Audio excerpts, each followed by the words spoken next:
Hi students, welcome to the new semester. So we are going to study about the subject computer communication.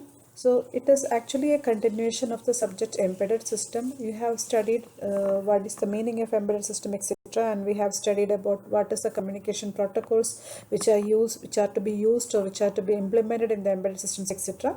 So the computer communication is nothing but the communication which is happening inside the computer system. So what all systems are using the computer, so there should be some communication network, or there should be some communication mechanism between the different nodes. So how this happens, that is actually the content of this particular subject.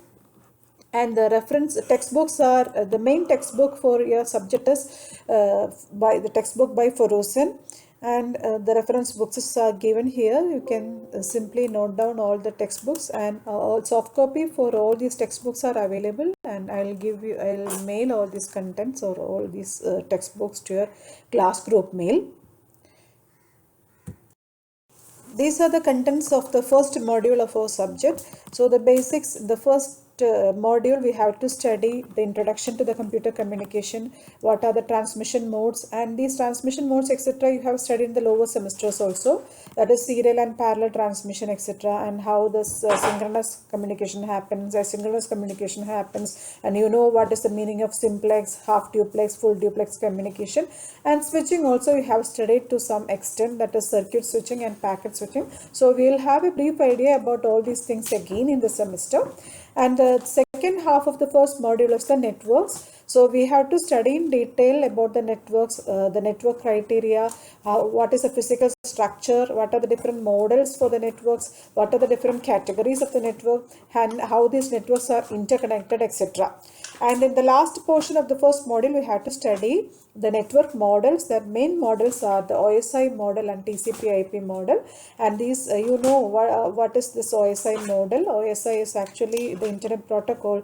Then how the different layers are designed in the Internet protocol. So that is called the OSI model. So all these things we will study in the first module. So we can start with our first module. So here we will discuss about the introduction to the computer communication. So as you know, communication is the communication which is happening, or transmission of data between two different nodes. So we know the basic definition for the communication. It is nothing but the transmission of a signal or data between two different nodes, isn't it? So when we come to the computer communication refers to the transmission of the digital data between two or more computers. So in some cases we call these computers as nodes.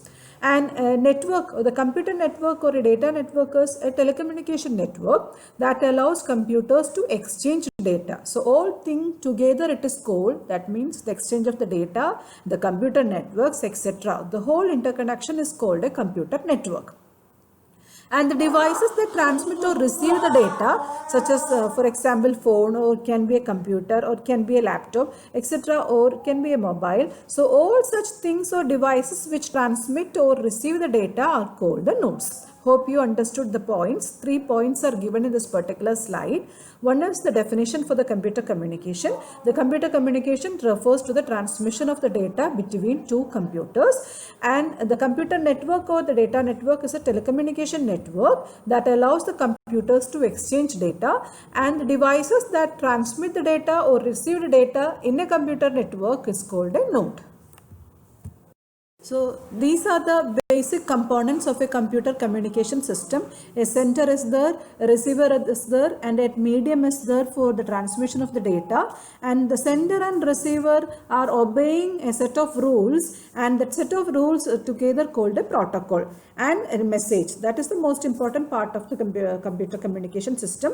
So sender is there, the receiver is there, sender is sending some data or messages to the receiver, and both the sender and the receiver obey certain rules, a set of rules, that is called a protocol. So protocol is a set of rules which are obeyed by both the sender and the receiver to make the communication effective, and the data which is going from the sender to the receiver is called a message.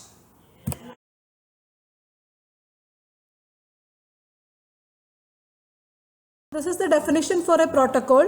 A protocol is a rule, a set of rules that governs data communication. It determines what is communicated, how it is communicated, and when it is communicated. So the whole communication is under the control of this protocol. It is a set of rules which are obeyed by both the sender and the receiver. It determines what is to be communicated or how it is to be communicated and when it is to be communicated. Let's see the different types of communication. The basic two types of communications are the serial and parallel communication. So the serial communication we have studied, and we know the protocols which are obeying the serial communication. Hope you remember the I2C, etc.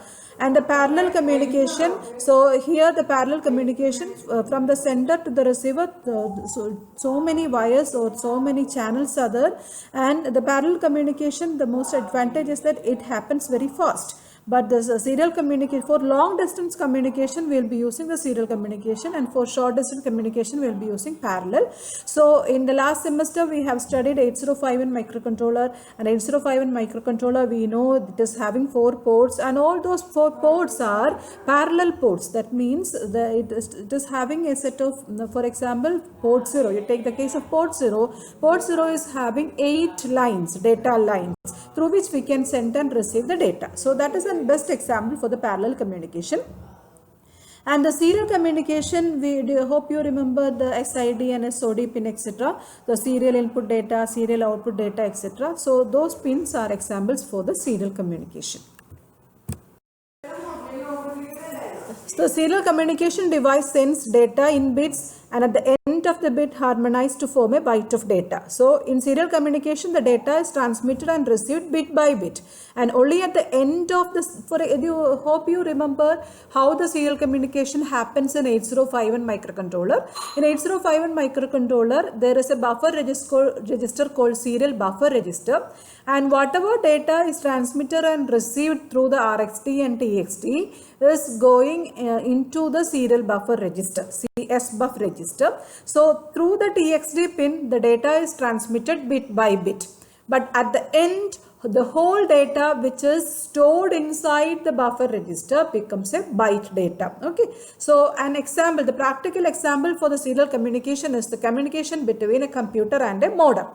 And another classification is the parallel communication. As I told, the parallel communication is a short distance communication. The communication is very faster, but it can be used only for short distance. So here the device sends and receives the same amount of data simultaneously. So many data can be transmitted and received simultaneously.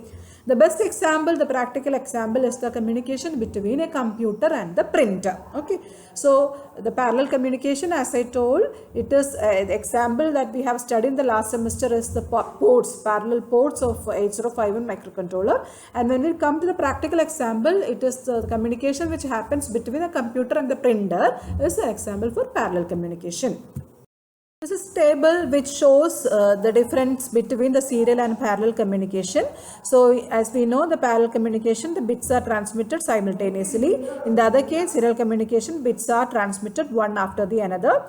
And in parallel communication, separate lines are used. In serial communication, only one line will be there for the communication.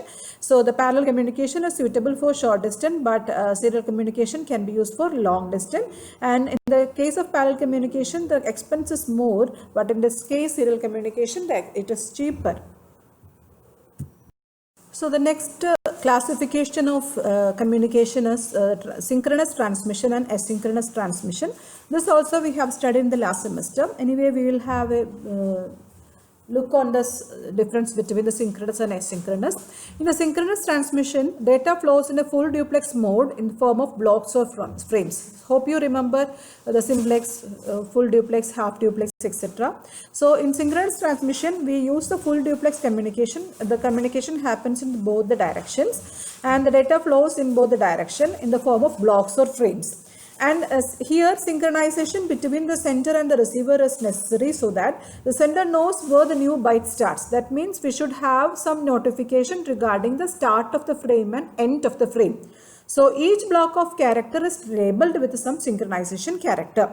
And the receiving device acquires the data until a special ending character is identified. So that is called the end of the frame and starting, we need a start of the frame. So here in synchronous transmission, synchronization is needed between the sender and the receiver, and that synchronization is acquired with the help of some special characters. So here the data transmission happens in a full duplex mode. That means the data transmitted in both the direction, and here the data is transmitted in the form of block of data, and for each block it should have some start bit and it should have an end bit. So only then the sender and the receiver can distinguish between different blocks. Okay, so that is called synchronous transmission.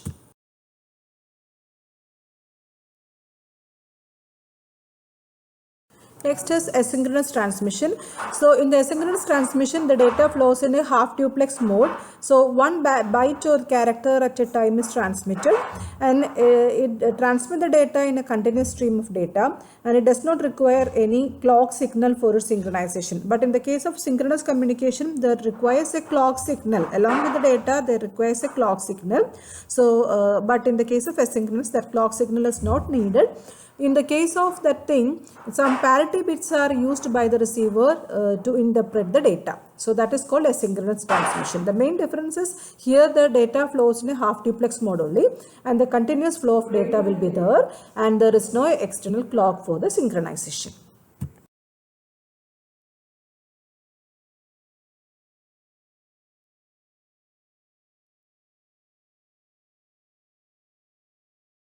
And next we will discuss the three ways of transmission of the data. First one is the simplex, half duplex and full duplex. In this mode, the simplex mode, the communication can take place only in one direction. The half duplex, all these things we have studied in the last semester also, but we'll have a look on this thing.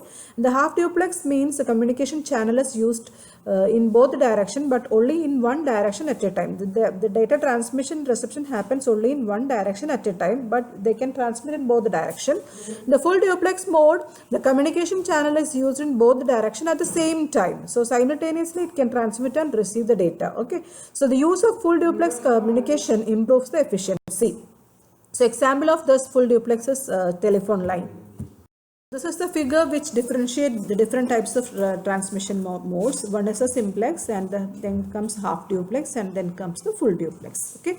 So here in the simplex, we can see only in one direction the data transmission or reception happens. And half duplex, in both direction it can transfer and receive, but in only one direction at a time. But in the full duplex, it can transmit and receive the data in both the direction at the same time.